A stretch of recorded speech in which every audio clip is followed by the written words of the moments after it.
The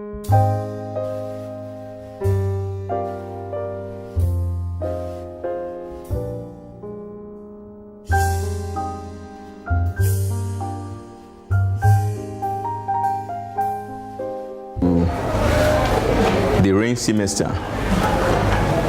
The title of the course here is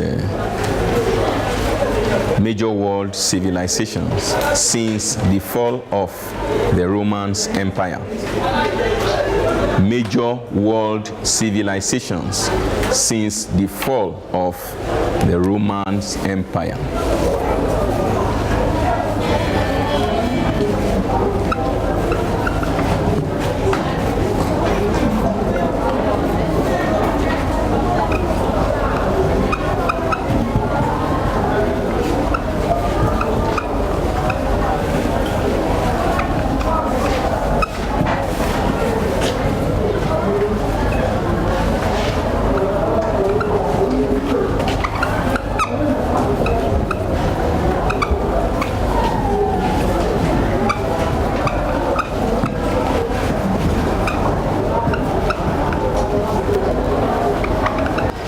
You know, last semester, that was a Harmattan semester, we were treated on ancient civilizations up to the fall of the Roman Empire.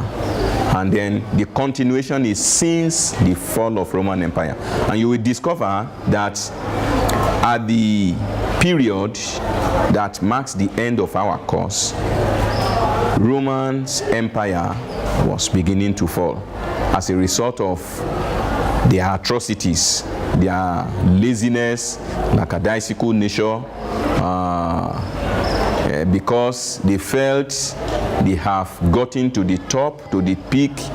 You know, at a point in time, Augustus Caesar became the president of the world at that time, controlling every nations of the world. And then he, like I taught you, brought about what was known in history as Pax Romana, that is Roman peace, controlling even up to Africa, to the extent of annexing Egypt, having dominion on Jerusalem and all other areas of the world. So as a result of this, the Romans felt the empire cannot crumble. And then they started misbehaving. What they supposed to be doing, they were not doing it again.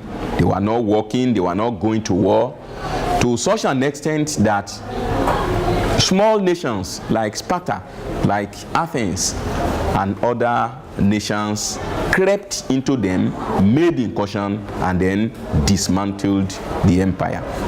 That was where we stopped.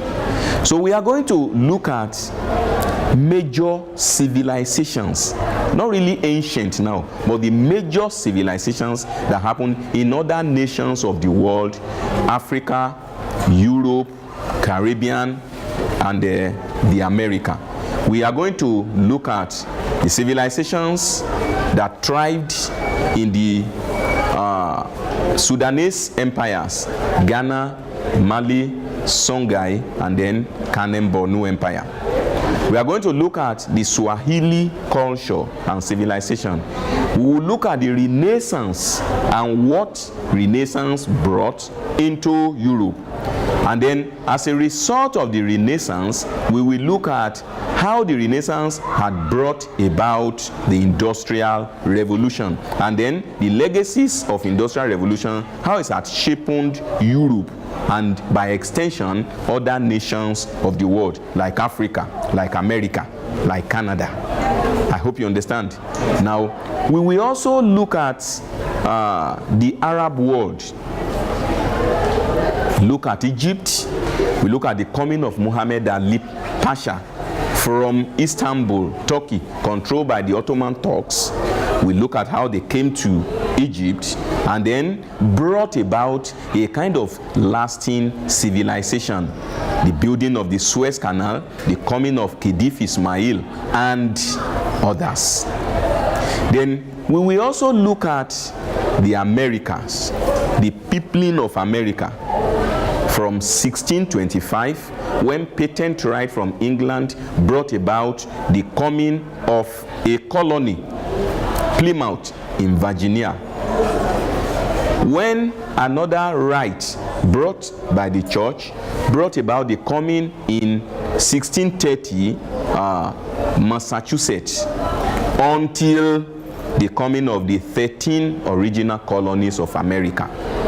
We will look at the obnoxious traits of the obnoxious laws that were brought into America by the British, and how the Americans had resented, repugnated such obnoxious laws, to such an extent that it brought about the first clash between the Americans on one part and the British mercantile agents on the other part, which was collectively known as the Boston Tea Party, that signaled the beginning of the coming of freedom for the Americas, until it blossomed into the 5 intolerable acts meant to checkmate the Americas from easing themselves from the yoke of colonialism from Britain.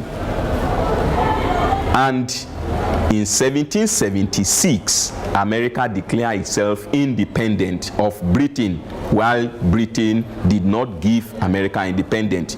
And that snowballed into the 1777 Battle of Saratoga, where the combined forces of the Americas, joined by French, by others, dismantled the forces of British at Saratoga, very close to New York. And in 1778, Britain gave independence to the Americas, which was referred to as the United Colonies of America. There were 13 until 1789, when there was the Philadelphia Congress that ushered in the coming of George Washington, and in 1790, America's presidential system of democratic government was structured. That will be the end of the course. Let me give you the course outline. This course examines, please, you are writing. This course examines some of the major civilizations of the world after the disintegration of the Empire of Rome.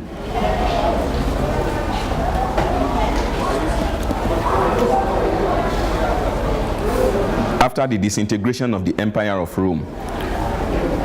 Major highlight of the course will, however, center on the following sub-themes: Mali, Songhai, and the Kanem-Bornu Empire. Ghana, Mali, Songhai, and the Kanem-Bornu Empire. These are the Western Sudanese Empire, or empires of Western Sudan. By the time we go into it, you will know the factors that enhanced their rise and the factors that brought their dwindling and subsequent falls. 2. Civilizations and influence of the Arab. Civilizations and influence of the Arabs. Here we will look at the Arab world, the coming of Prophet Muhammad and his doctrine of the Mohammedan Islam. We'll look at his early childhood, his work, his marriage, and then his calling, and then antagonism to him, and how he performed the first hijrah by running away from Mecca to Medina, and then how that became a factor to be reckoned with, especially when it comes to the African world. You will remember that Ottoman Fodio during his own time also performed Hijra from Gedel to Gudu, from Degel, where he was teaching the Nafata, the son of Yunfa, king of Gobiri, and then when they wanted to kill him, he ran away to Gudu. Then we could also give an example of the Masina Jihad, the Seku Amadu Jihad. When he ran away from was his journey to somewhere, and then we look at the other jihad from Sabena to Dingwire. That's the Tukulo Jihad, Alhaji Umar Jihad. So what I'm using that to say is that the original Hijra was performed by Prophet Muhammad. When they wanted to kill him, he and his follower ran away from Mecca to Medina. We look at it, and we will look at how Islam has been propagated in Africa and beyond. 3. European civilization and legacy.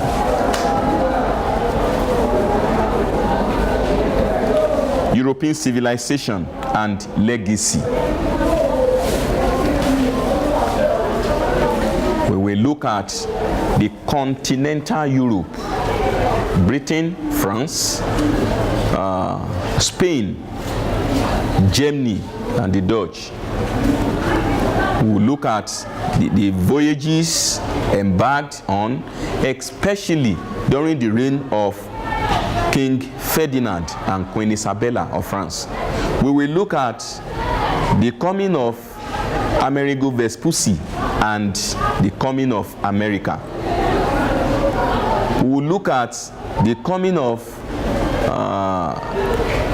Prince Henry the Navigator, those that were sent by Queen Isabella and King Ferdinand of Spain, because Spain has a record of sea voyages.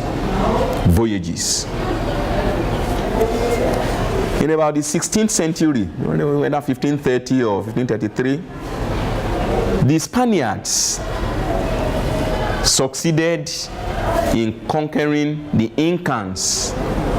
The Incans, that's the island in Peru and others. So as a result of that, gold flourished into Spain abundantly, copiously, affluently. And as a result, they believe that there will still be another island where gold will be more abundant. And they started sending voyages upon voyages, spending money, but eventually it got to nothing. All of them that went through were decimated, and they came back tattered as if they came from hell itself. And that brought about the coming of the word El Dorado, because they said at that time that there was an island that the king of the island would in a year cover himself in gold dust, and then he will come out from the lake. So the Spaniards wanted to catch the man. They named the man El Dorado, that is the golden man. El Dorado means the golden man. So their thinking was that when they catch the golden man, gold will be more abundant in Spain. That was why they started sending voyages upon voyages. The Pizarro Brothers, if you hear about the Pizarro Brothers, Gonzalo Pizarro, if you just hear them, they made serious voyages, but it came to nothing. That was why they usually say that if you are performing or you are pursuing a mission that you cannot accomplish, they say you are pursuing an El Dorado, or in English they will call it mission to Godot, G-O-D-O-T. mission to Gudu. That is, you are doing what you will not be able to perform. Then we will look at 4, the Ottoman Turks, the Ottoman Turkish Empire and its influence on Northern Africa. Ottoman Turkish Empire and its influence on Northern Africa. The Sultan of Turkey held sway during this period to such an extent that Pasha, who were subordinate to the Sultan of Turkey, were usually sent to Egypt to administer Egypt at that time. And one of them was Muhammad Ali, that came in 1805 in Egypt, who reformed Egypt, built canal. In fact, the Aswan High Dam, the building of Aswan High Dam started from Muhammad Ali. The original plan was muted by Muhammad Ali and continued during the reign of Khedive Ismail. Although when Khedive Ismail finished it, he was extravagant, ostentatious, unprudent. As a result, because the ceremony itself took Egypt 100 million British pounds, and eventually Egypt went into bankruptcy for its inability to pay. It was insolvent. Then we will look at also the coming of the Mamluks. The Mamluks were like slaves that came to restore hope into the dynasty of Egypt during the period. But at a time, the Mamluks seized power and became ruler themselves in Egypt. So we'll have to look at that. Then we'll look at the Renaissance, of which I've told you. The Renaissance, that is, Renaissance means rebirth or reawakening. Books that had been written for long, that had been forgotten. You will discover that during last semester when I was teaching you the coming of Shi Huangdi into China, I told you that at a time Shi Huangdi wanted a situation whereby literature would start from his era, and then he started destroying all literature, especially that has to do with Confucius before him. So during that period in Europe, notable people usually hide their literature.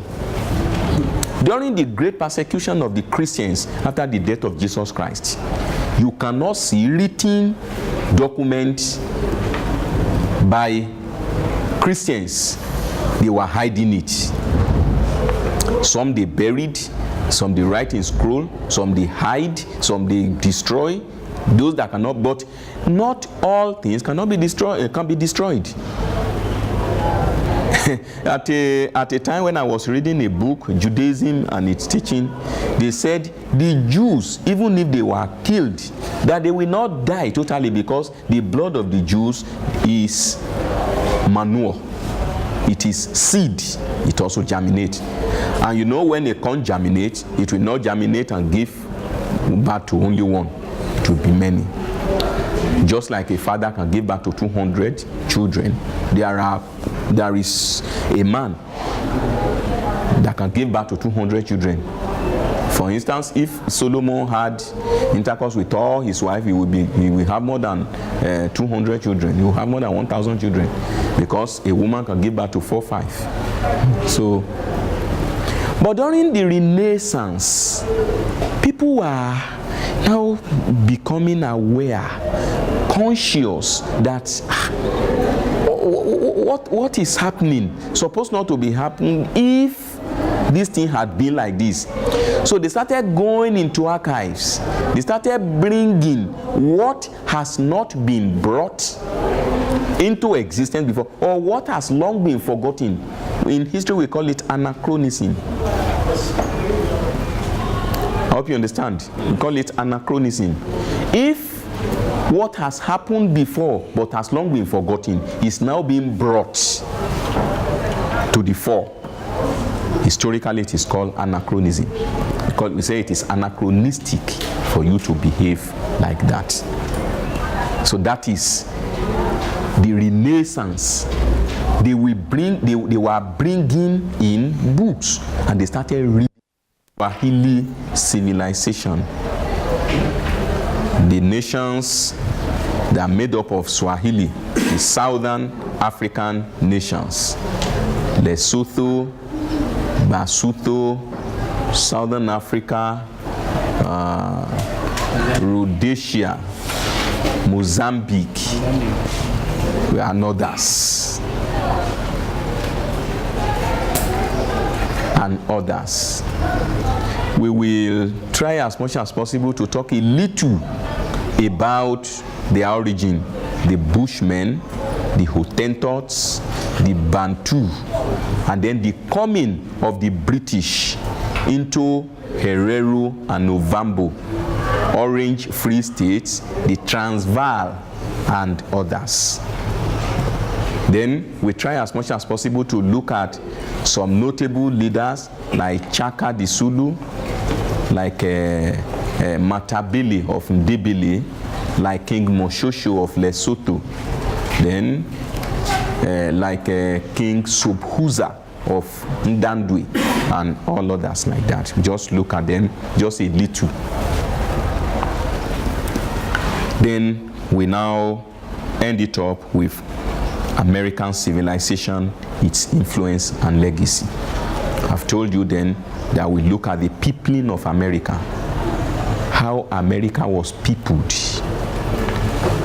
America was a virgin land dominated by the Irokos, the Brunes, the Pawnees, and the Cheyennes. These were the native Indian called Amerindians.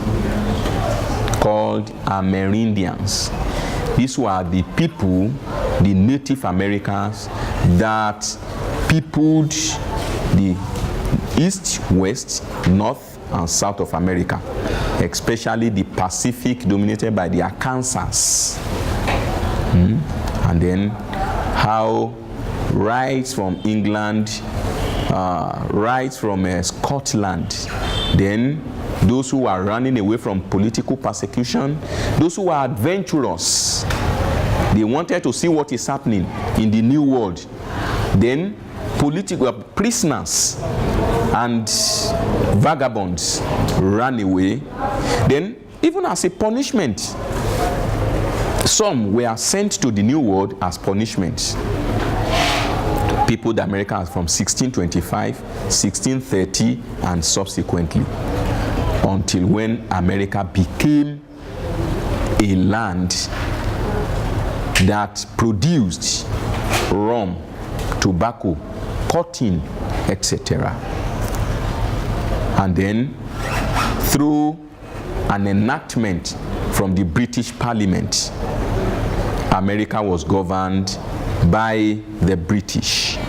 But the Americans were having governors representing each of the colony independent of British government. That was why America could form its government representation and then force their independence. But Britain learned a lesson as a result of the American Revolution. That was the reason why subsequently British colonial nations never enjoy the same way the Americans were enjoyed.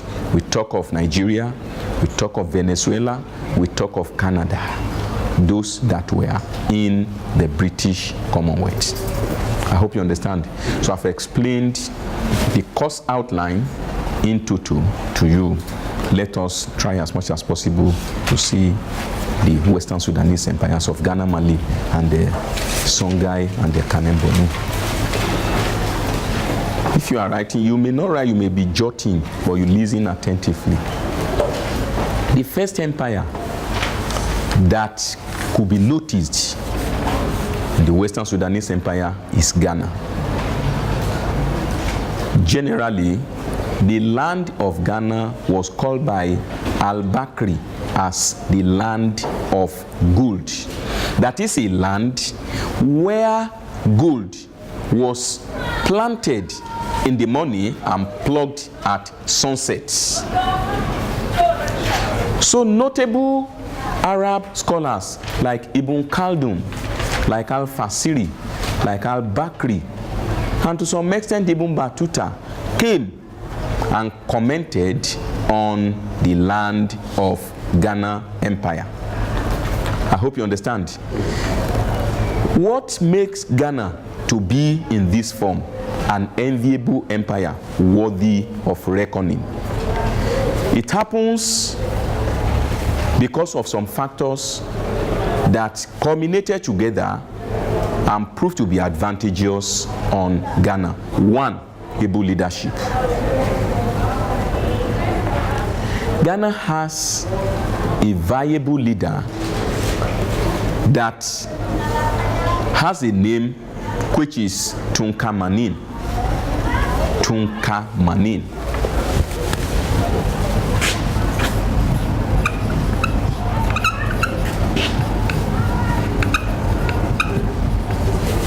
Tunka Manin.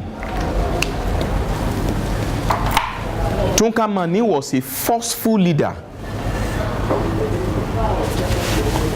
who combined ingenuity with his sagacity, wiseness, and forged an empire out of nothing. And forged an empire out of nothing.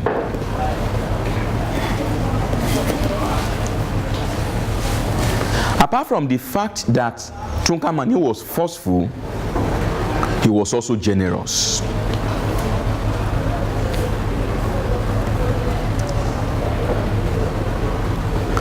Ghana possessed the salt mine at Tagaza and Taodeni, where salt was found in abundance.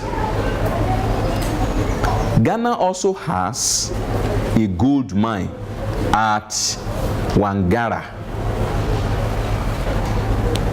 or you call it Walata, but Wangara. These two mineral deposits were collectively used to advance the life of the people of Ghana in such a way that the empire dominated its kind around this period. One, visitors to Ghana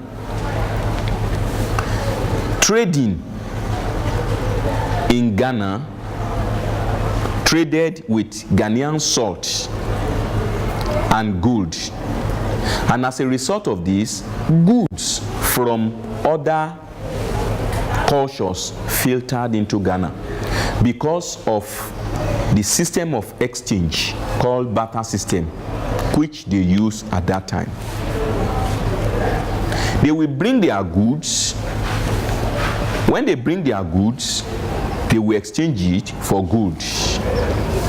And as a result of that, Ghana not only became prosperous, but other system of economy, of agriculture, of even Islamic education filtered into Ghana.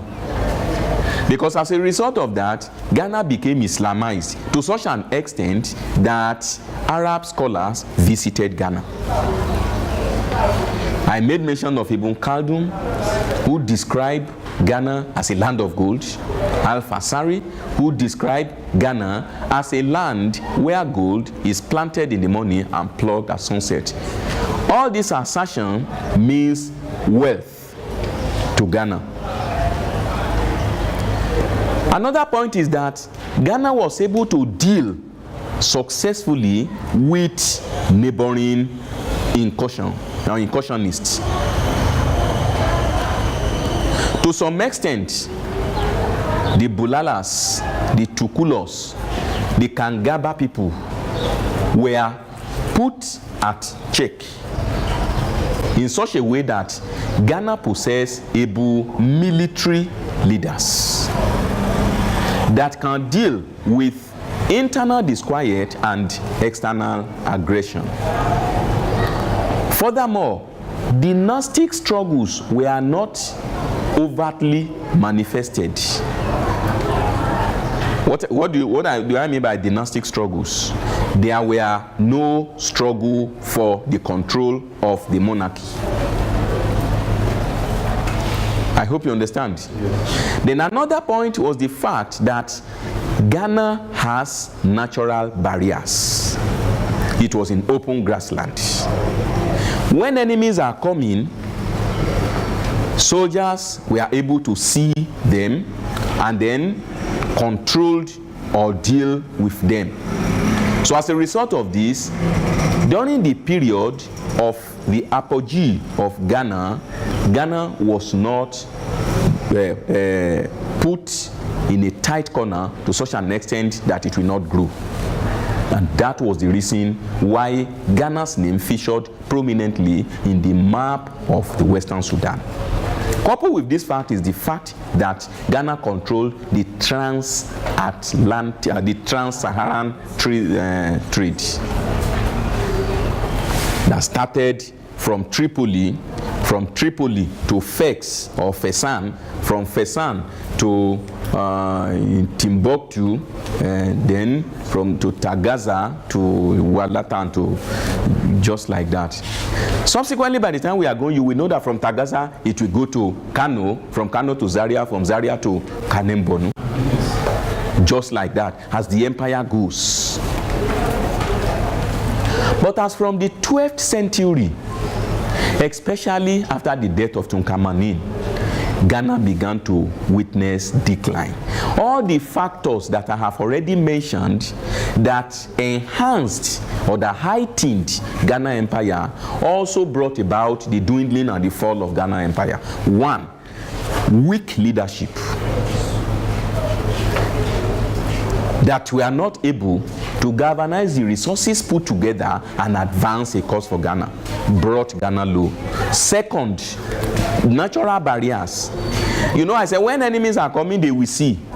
But the fact that no big trees, no unnavigable river, no ditch or swampy area that can checkmate or prevent enemies from coming also brought Ghana into an open contact with the enemies. For instance, the Almoravid that came and dismantled Ghana. I hope you understand. Although there were no internal disquiet, exacerbated or worsened by dynastic struggle, but the prosperity of Ghana also brought her into trouble. Because Tagaza and Taudeni was the salt mine. Walata or Wangara was the gold mine, controlled by Ghana. Other nations, other empires, or other smaller tributary paying states were envious of Ghana. They also wanted to control. So, capitalizing on the fact that weak rulers were there, they were made incursion. A typical example was the Almoravid that came to advance their Islamic feet. Eventually, as from 1240 AD, Ghana dwindled and fell.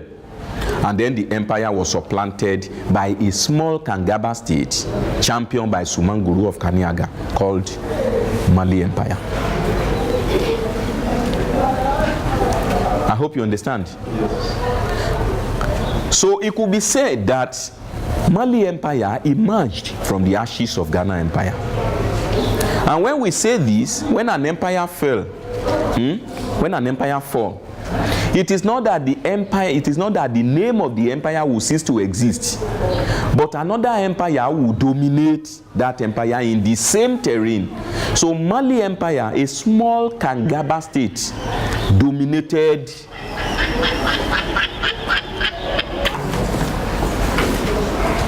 the small Kangaba state the small Kangaba state was ruled by Sumanguru of Kaniaga.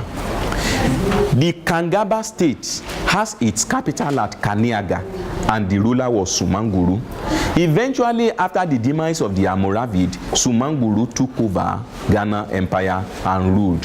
And while Sumanguru ordinarily was a military leader who killed all his rivals except one cripple boy whom he sent away, named Meridiata.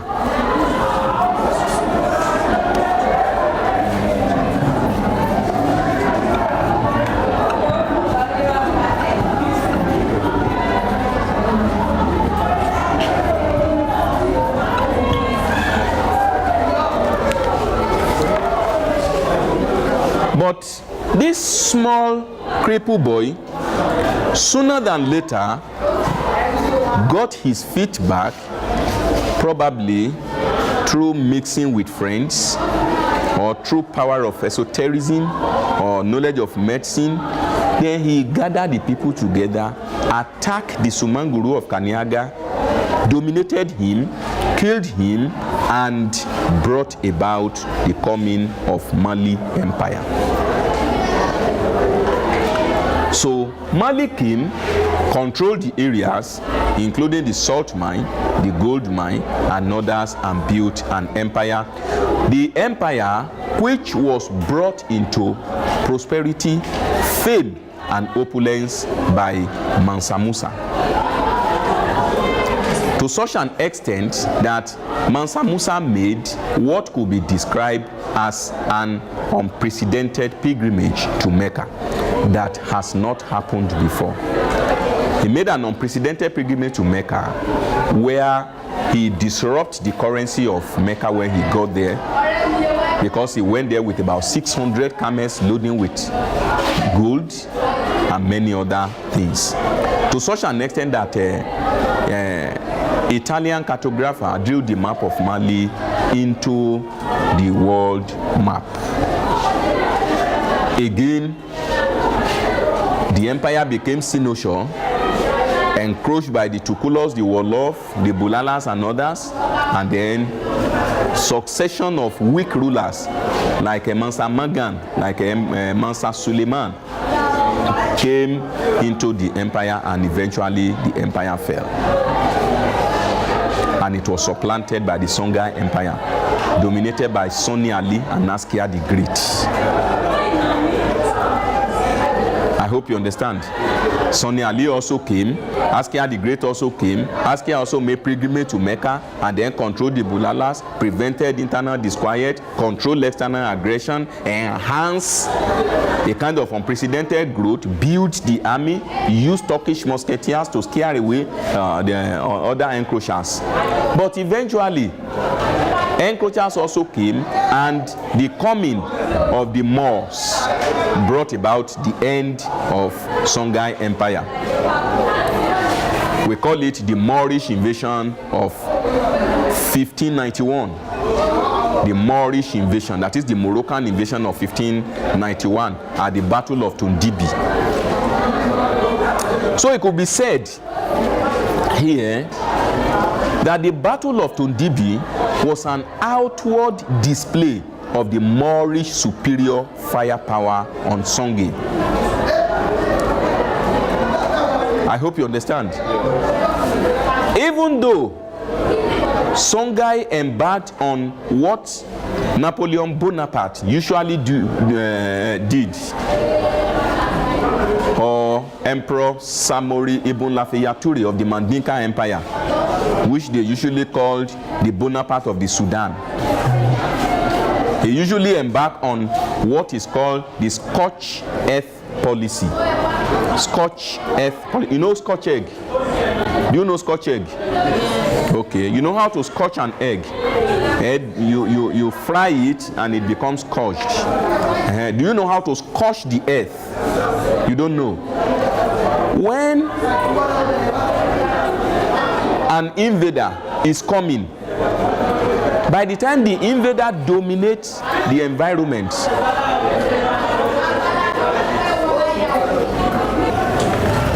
that the Battle of Tondibi was an outward display of the Moorish superior firepower on Songhai.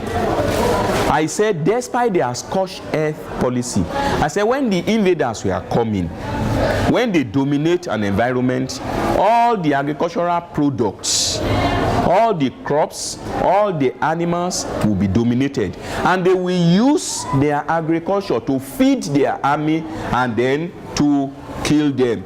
Because if a soldier did not eat, he won't have strength to fight.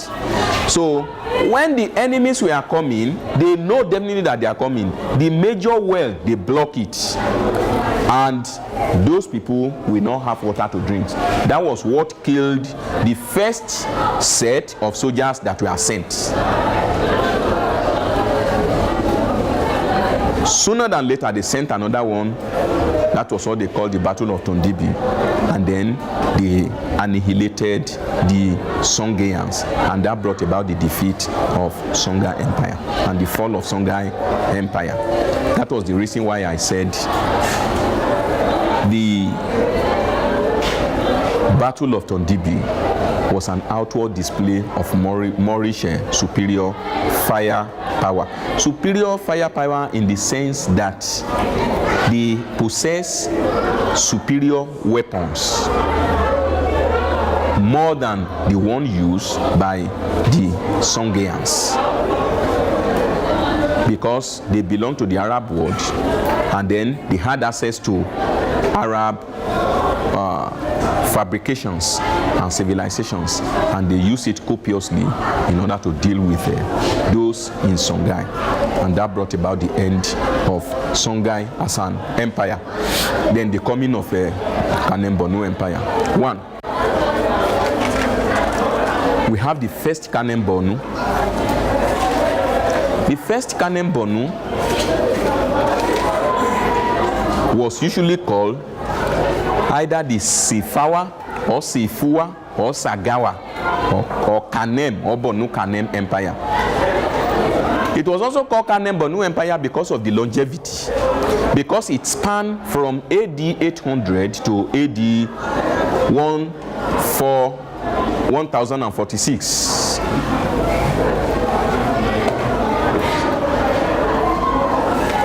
From the first Mai, who happens to be the king, the Mai of Borno is the king of Borno Kanem Empire. The first Mai was called Umejilmi. Mai Umejilmi, Ummejilmi, Mai Umejilmi, who reigned between 1085 and 1097. He reigned between 1085 and 1097. And the Omojeje had his capital at a place called Njimi.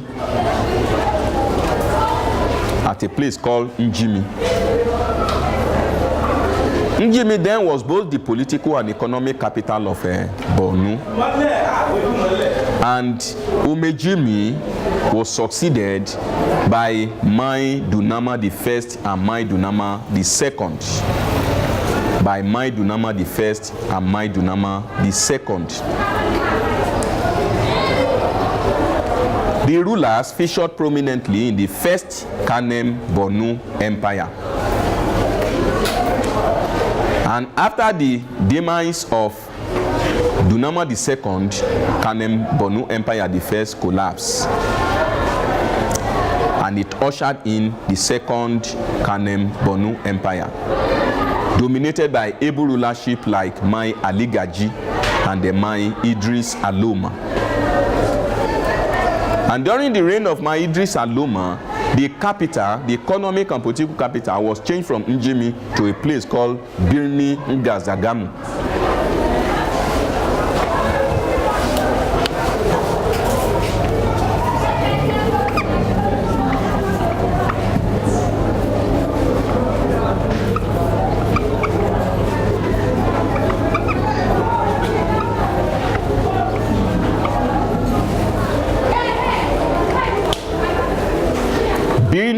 Zagamu was chosen as the political and economic capital because of the fact that the enemies had targeted Njimi, and it may not necessarily be in the catchment area of where the potentials necessary for the growth of an empire were. For the king, Mai, to successfully monitor all these areas, he has to be where the capital is. I hope you understand. To help then in the administration of the empire, there were 4 governors in Borno Empire. We have the governors of the east, the west, the north, and the south, and they were called Mestrema, the west, Yerima, the east, Kaigama, the north, and the Galadima, the south. Mestrema, Yerima, Kaigama, and Galadima. So they were the governors of the east, the west, the north, and the south of the empire. The record keeper in Kanem Borno was known as the Talba, T-A-L-B-A.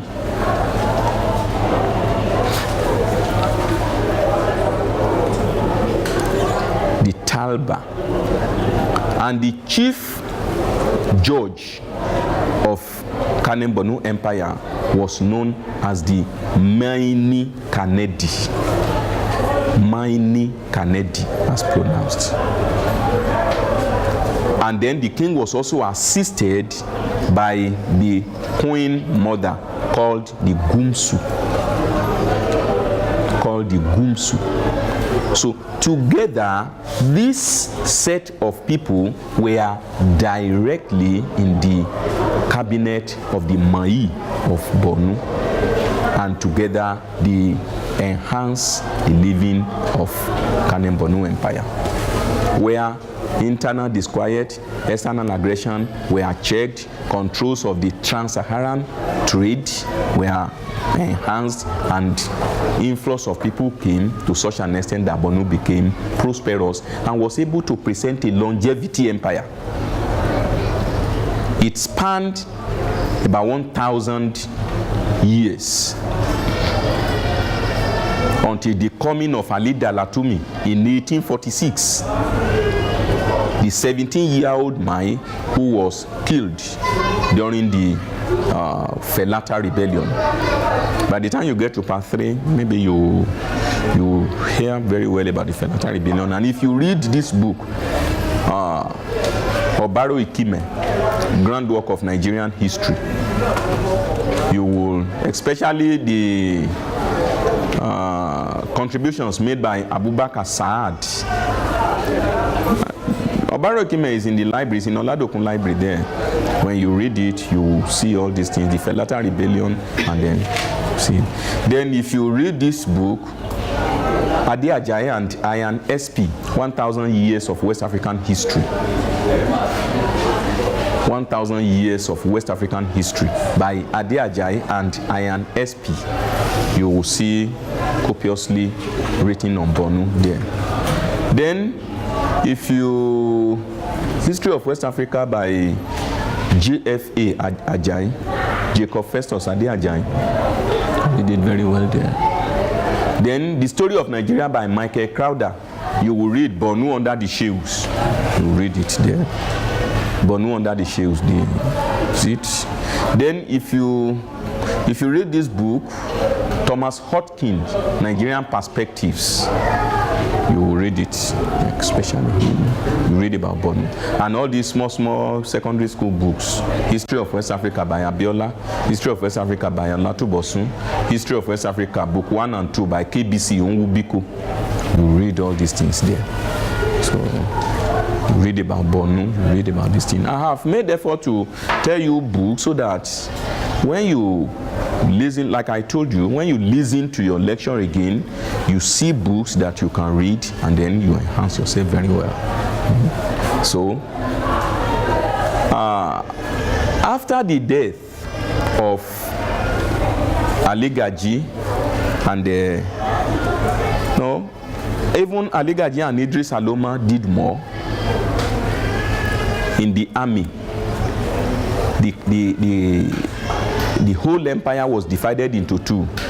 We have the bush and the town, and then the army was divided into the bush army and the town army. The town army were usually surrounded, they usually surround the capital, and then in the capital, Birnin Gasagamu, trenches was dug around the capital. You know, I told you then that in China, they built walls, great walls of, but here they built trenches around the capital to such an extent that when enemies are coming, they will not know. The trenches may be the chasm. It was a chasm. You know what a chasm is?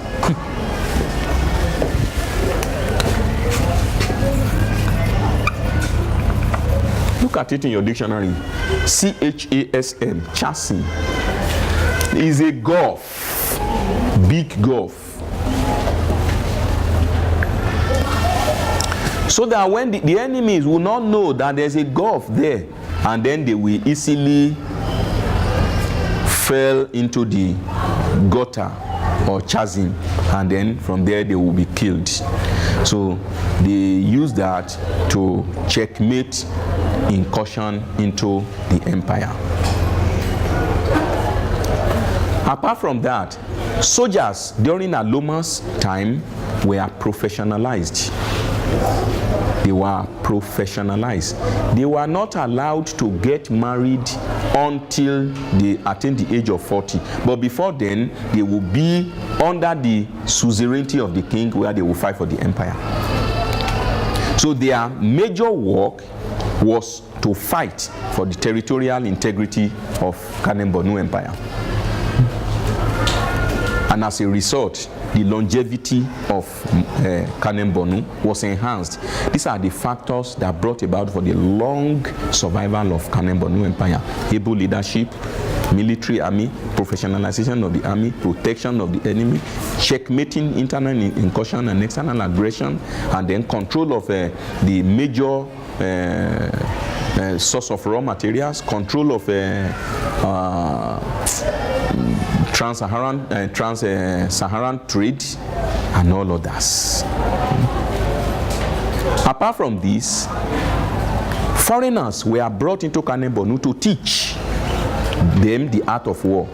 To this end, Turkish muskets manned by Turkish musketeers were brought to replace the shotgun, the clubs, the arrows, and physical combat embarked upon by previous soldiers. So it is not only that they used Turkish muskets, they were being trained by musketeers. Turkish musketeers that came, teach them, and enhance their prosperity in war.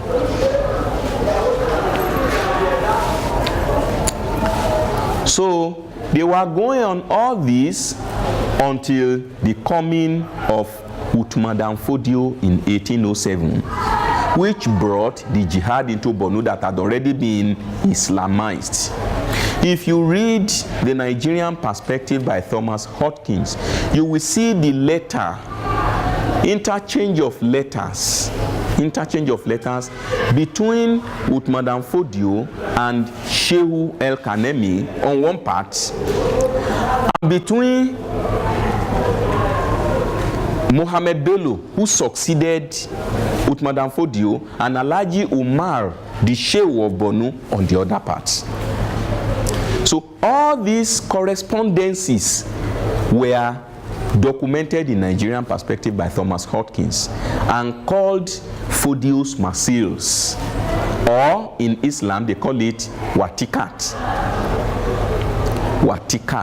but it's long.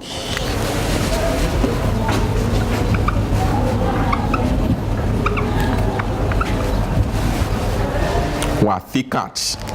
It is called Wathikat al-Sudan wa Mansa al-Amin al-Ikhwan. Wathikat al-Sudan wa Mansa al-Amin al-Ikhwan. That is, dispatched to the folk of the Sudan and to whomsoever wills among my people. So all this brought about the interface between Kanem and Borno to such an extent that the capital was again changed during the time of Maigoni Mukhtar from Birnin Gasagamu to Kukawa, and from Kukawa during the reign of Kanemi to Dikwa. I hope you understand. Yes. To such an extent that the Shehu dominated Borno and it ceased to be Kanem, and then the Mai was just an appendage, was a puppet king of Shehu Umar. But the empire succeeded, especially after the death of Goni Mukhtar, the 17-year-old Mai, who was killed during the Felata rebellion. And then Borno succeeded until 1846, and then from 1846 until 1900, when it was taken by the invading forces of Rabe and Fadel Allah, who were again taken by the French, or by the empire of Samori Ibn Lafayette. So that marks the end of the Western Sudanese Empire, from Ghana Empire to Kanem Borno Empire. We shall continue from there. Thank you.